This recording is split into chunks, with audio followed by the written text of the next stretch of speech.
বিএনপির নেতারা সারা বাংলাদেশে চাঁদাবাজি করছে, কিন্তু পুলিশ তাদের কিছুই বলছে না। যে দুই একটা ভাইরাল হচ্ছে তাদেরকে গ্রেপ্তার করা হচ্ছে। পুলিশ কেন কিছু বলছে না, তার দুইটা কারণ আজকে আপনাদেরকে বলবো। প্রথম কারণটা হচ্ছে, পুলিশ তাদেরকে কিছু না বলার রাজনৈতিক কারণ হতে পারে। রাজনৈতিক কারণ কি?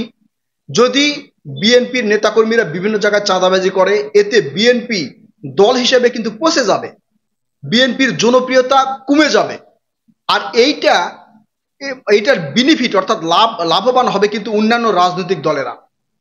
যেমন ধরেন, যদি বিএনপি এক জায়গায় চাঁদাবাজি করে, সেখানে অন্য দলের রাজনৈতিক নেতারা গিয়ে বলতে পারবে যে এলাকায় বিএনপি চাঁদাবাজি করেছে, মানুষ অতিষ্ঠ হয়েছে, তাই বিএনপিকে আপনারা আর ভোট দিবেন না। ভোট কাকে দিবেন? যেই দল ওখানে বক্তৃতা দিচ্ছে সেই দলকে দিবেন, কারণ সেই দলের তো চাঁদাবাজি করার কোনো রেকর্ড নাই। এখন বিএনপি চাঁদাবাজি করলে প্রশাসন কেন নীরব থাকছে? হয় প্রশাসনকে নীরব রাখা হচ্ছে, অথবা প্রশাসন নিজ থেকেই নীরব হয়ে আছে। প্রশাসনকে নীরব রাখা হচ্ছে কেন? বিএনপিকে যাতে রাজনৈতিকভাবে হ্যারাসমেন্ট করা যায় 100%। কারণ যে চাঁদাবাজি হচ্ছে পুলিশ কি পারে না তাদেরকে গ্রেপ্তার করতে? যেখানে চাঁদাবাজি হচ্ছে সঙ্গে সঙ্গে পুলিশ গিয়ে সেটাকে প্রতিহত করতে পারে না? এখন আপনারা অনেকেই বলবেন, সেখানে প্রতিহত করতে গেলে তো বিএনপির নেতাকর্মীরা সেই আসামিকে ছিনিয়ে নিয়ে যাচ্ছে থানা থেকে। ভাই, থানা থেকে ছিনিয়ে নিয়ে যাবে কেন? প্রশাসন কি করে? যারা ছিনিয়ে নিয়ে যাওয়ার জন্য সেখানে আসছে তাদেরকে গ্রেপ্তার করেন? করবে না, পুলিশ করছে না। কারণ এই ক্ষেত্রে রাজনৈতিক যে ফায়দা সেটা অন্যান্য দল পাবে। আর এই নির্বাচন যত দেরিতে হবে, বিএনপির দুর্দশা তত বেশি বৃদ্ধি পাবে, 100% বৃদ্ধি পাবে। সব জায়গায় কি চাঁদাবাজি বিএনপি নেতারাই করছে? বিএনপির নাম ভাঙ্গিয়ে চাঁদাবাজি করা হচ্ছে, বিএনপির নাম ভাঙ্গিয়ে। বিএনপির নেতাকর্মীরা করছে না সেটা কিন্তু বলছি না, বিএনপির নাম দিয়ে চাঁদাবাজি করা হচ্ছে। প্রশাসন নীরব থাকলে অন্যান্য রাজনৈতিক দলের ফায়দা। দ্বিতীয় যে কারণ হতে পারে, যে পুলিশ অর্থাৎ প্রশাসন নীরব রয়েছে কেন? যদি বিএনপি ক্ষমতায় যায়, প্রশাসনের মধ্যে একটা ভয় থাকতে পারে, যদি বিএনপি ক্ষমতায় যায় তাহলে এই যে জুলাই আগস্টের যে আন্দোলন বা অতীতে বিএনপির উপর যে নির্যাতন প্রশাসন চালিয়েছে বা প্রশাসনকে দিয়ে চালানো হয়েছে, তখন বিএনপি বিচারের নামে যারা এখন বিভিন্ন ধরনের নেতাকর্মীদের গ্রেপ্তার করছে, সে সকল অফিসারদেরকে চাকরি থেকে বহিষ্কার করার একটা সুযোগ কিন্তু বিএনপির থাকবে। বিএনপি তখন এই বিচারের নামে তাদেরকে চাকরি থেকে চাকরিচ্যুত করবে। কারণ এর আগেও আপনারা কিন্তু বক্তৃতা দেখেছেন যে বিএনপির এক নেতা বলেছে যে ছবি তুলে রাখা হচ্ছে, যারা বিএনপির উপরে নির্যাতন করছে বা বিএনপির নেতাকর্মীকে গ্রেপ্তার করছে তাদের ছবি তুলে রাখা হচ্ছে, তারা চাকরি করতে পারবে না।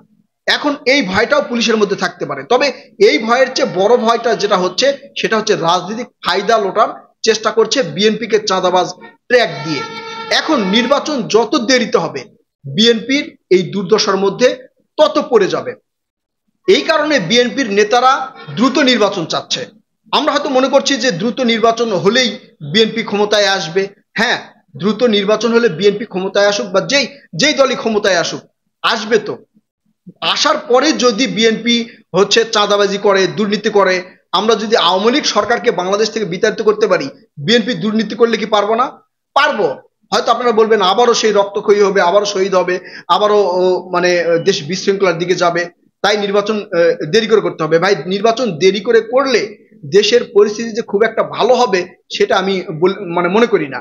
কারণ গণতান্ত্রিক দেশে অবশ্যই নির্বাচন প্রয়োজন, 100% নির্বাচন প্রয়োজন।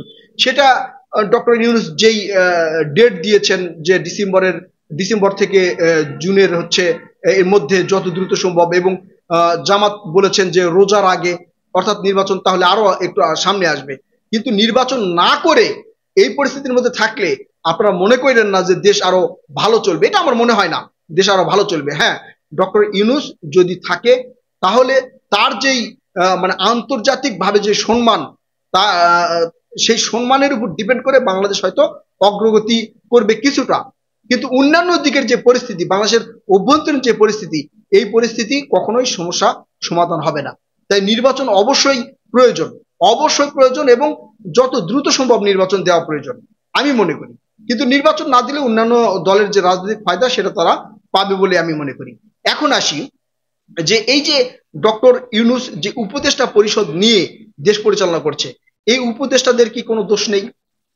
বিএনপির বা অন্যান্য এমপি মন্ত্রীরা মন্ত্রণালয়ের দায়িত্ব গ্রহণ করে বিভিন্ন ধরনের যে দুর্নীতির কথা আমরা শুনি বা শুনেছি, অতীতেও শুনেছি, শুধু আওয়ামী লীগের এমপি মন্ত্রীদের নয়, বিএনপির এমপি মন্ত্রীদেরও দুর্নীতির কথা কিন্তু আমরা শুনেছি, আমরা হাওয়া ভবনের কথা শুনেছি, এটা কিন্তু আমরা শুনেছি। তবে এখন যদি নির্বাচন হয়ে বিএনপি ক্ষমতায় আসে, ওই যে আগের যে দুর্নীতির যে প্রেক্ষাপট, এটা আমি মনে করি 50% কমে যাবে, 50% কমে যাবে। এখন উপদেষ্টা পরিষদের হয়তো আমরা দুর্নীতি খুঁজে পাচ্ছি না, দেখতে পাচ্ছি না। ক্ষমতা ছেড়ে যাক, ক্ষমতা ছেড়ে যাক ভাই, তখন আস্তে আস্তে কোথায় কি ঘটেছে সবগুলো কিন্তু বের হয়ে আসবে। তাই এই দুর্নীতি হবে, দেশের মানে অন্য কিছু হবে, দেশের পরিস্থিতি খারাপ হবে, এই চিন্তা ভাবনা করে আমরা যারা বলছি যে নির্বাচন একটু পরে হোক বা দেরিতে হোক, সেটা আমার মনে হয় না যে খুব একটা গ্রহণযোগ্য হবে, খুব একটা গ্রহণযোগ্য হবে বলে মনে করি না। এখন ডক্টর ইউনূস বৈদেশিক সাহায্য পাচ্ছে, বিভিন্ন দেশ তাকে সহযোগিতা করছে তার সম্মানের ক্ষেত্রে। সেই ক্ষেত্রে শুধু ডক্টর ইউনূসের জন্য বাংলাদেশের পরিস্থিতি এখন পর্যন্ত ভালো আছে, বা হয়তো আরো কিছুদিন ভালো চলবে।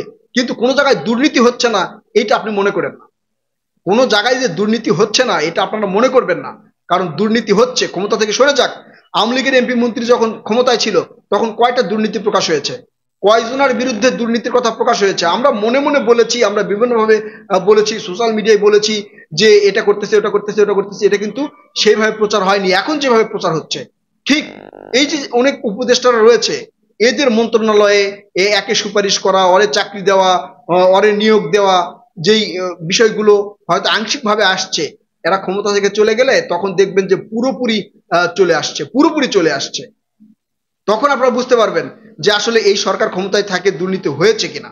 এখন আমরা পুরোপুরি বুঝতে পারছি না, তখন কিন্তু আমরা বুঝতে পারবো। তাই ওই যে বিএনপি ক্ষমতায় আসলে দুর্নীতি করবে, লুটপাট করবে, চাঁদাবাজি করবে, ছিনতাই করবে, রাজধানী করবে, এইটা ওই করবে, এটা আমরা মনে করতেছি। এসে যখন করবে তখন কিন্তু আমরা এতটা প্রকাশ পাবো না, মানে প্রকাশ্যে জানতে পারবো না। আবার বিএনপির পরিবর্তে যখন অন্য দল আসবে তখন বিএনপির যেই দুর্নীতি সেগুলো কিন্তু ফাঁস হবে। তাই আমরা এখন অভ্যন্তরীণ ভাবে ভালো আছি, হ্যাঁ ভালো আছি, এটা সত্য কথা যে আমরা আগের চেয়ে অনেক ভালো আছি। কিন্তু নির্বাচন না হলে যে আমরা ভালো থাকবো বা সবচেয়ে দেশ ভালো চলবে, এমনটাও কিন্তু নয়, এমনটাও নয়। হয়তো আপনারা বলবেন যে আমি বিএনপির দালালি করছি। জি না, আমি বিএনপির দালালি করছি না। আপনারা আমার কথা লিখে রাখেন, অন রেকর্ডে লিখে রাখেন, যে এই উপদেষ্টারা যখন পদ থেকে চলে যাবে, দেশে নির্বাচন হবে, গণতন্ত্র ফিরবে, উপদেষ্টারা যখন চলে যাবে তখন আপনারা দেখবেন যে এরা কি কি দুর্নীতি করেছে, কোথায় নিয়োগ দিয়েছে, কোথায় বদলি বাণিজ্য করেছে, এগুলো সব বের হয়ে আসবে, সব বের হয়ে আসবে ভাই। যদি না করে থাকে তাহলে ঠিক আছে, করে নাই, কিন্তু যদি করে থাকে, বিন্দুমাত্র করে থাকলেও কিন্তু বের হয়ে আসবে। না করে থাকলে, এইটা আমি কেন বললাম, কারণ আমাদের কাছে যেগুলো খবর আসছে বা আমরা সোশ্যাল মিডিয়ার মাধ্যমে বা মিডিয়ার মাধ্যমে যেগুলো জানতে পারছি, সেগুলো কিন্তু আংশিক। এখন একটা দুর্নীতি ফাঁস হলো, কোনো একটা উপদেষ্টা বললো যে না আমি এই দুর্নীতি করিনি, ওটা কিন্তু ওই জায়গায় ধামাচাপা পড়ে যাবে। কিন্তু যখন তারা ক্ষমতায় থাকবে না তখন সেটা প্রকাশ্যে সামনে আসবে। তাই নির্বাচন পরে হোক বা দেরিতে হোক, এটা আমরা যারা বলছি, যে উদ্দেশ্যে বলছি যে চাঁদাবাজি, ছিনতাইকারী, লুটপাটে এসে হবে, যে উদ্দেশ্যে বলছি, সেই উদ্দেশ্য এখনো যে হচ্ছে না বা সেই কার্যক্রম যে এখনো হচ্ছে না, এটা মনে করার কোনো কারণ নেই, কোনো কারণ নেই। অন্তত দেশের গণতন্ত্র ফিরে আসুক। যেভাবে যদি বিএনপি ক্ষমতায় আসে, তাকে যদি জনগণ ভালোবেসে ক্ষমতায় নিয়ে আসে, তাহলে সেই দেশ পরিচালনা করবে এবং দেশ পরিচালনার মাধ্যমে জনগণের মধ্যে যদি তার দুর্নীতি করে একটা ক্ষোভের সৃষ্টি হবে, পরবর্তীতে অন্য সরকার আসবে, এইভাবে চলুক।